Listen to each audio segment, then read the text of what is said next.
گیا, وہاں پر model colony, سعود آباد, ملیر کے بڑی تعداد میں فیملیز آئی ہوئی تھی. لوگ کہہ رہے ہیں بھائی الیکشن کروائیں کسی طرح. میں نے کہا کہ میں کیسے کرا سکتا ہوں, آپ کو ہمارے ساتھ مل کر لڑنا پڑے گا. یہ کیسا المیہ ہے کہ پیپلز پارٹی اپنے آپ کو جمہوریت اور جمہوریت کا راگ الاپتی ہے, جمہوریت دوست کہتی ہے, اور وہ بلدیاتی الیکشن نہیں کرانا چاہتی. اور یہی پیپلز پارٹی اس وفاق میں بھی موجود ہے. اسلام آباد کے بلدیاتی الیکشن سے بھی یہ بھاگ رہے ہیں. وہاں بھی جماعت اسلامی کہہ رہی ہے بھائی الیکشن کراؤ, الیکشن کراؤ. وہاں بھی میاں اسلم صاحب اور نصر اللہ رنداوا صاحب جو جماعت کے ذمہ داران ہیں الیکشن کمیشن کے چکر لگا رہے ہیں. کس لیے؟ اپنی ذات کے لیے, عوام کے لیے. عوام جس کو چاہے منتخب کریں, پتہ نہیں ہے نا کہ کون جیتے گا, لیکن یہ حق تو سب کو ملنا چاہیے نا کہ لوگ رائے دیں اور اس کے بعد پھر آگے اختیارات دیں. تو اسلام آباد سے بھی بھاگ رہے ہیں, کراچی سے بھی بھاگ رہے ہیں, اور ہیں کون لوگ؟ جمہوریت کے چیمپئن ہیں.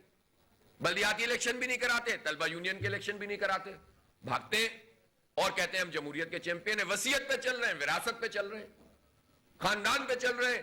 پیدا ہونے والا بچہ آقا اور 50 سال پارٹی میں کام کرنے والا غلام. پڑھا لکھا آدمی ہو, پی ایچ ڈی ہو, 5 دفعہ سینیٹر رہا ہو, وہ غلام, اور ان کے خاندان کا جو بچہ پیدا ہوا ہے وہ آقا.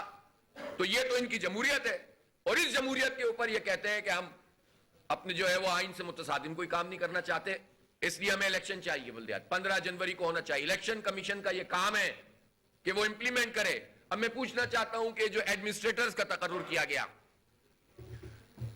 شرقی میں شکیل احمد صاحب کا, ضلع حیدرآباد میں محمد فاروق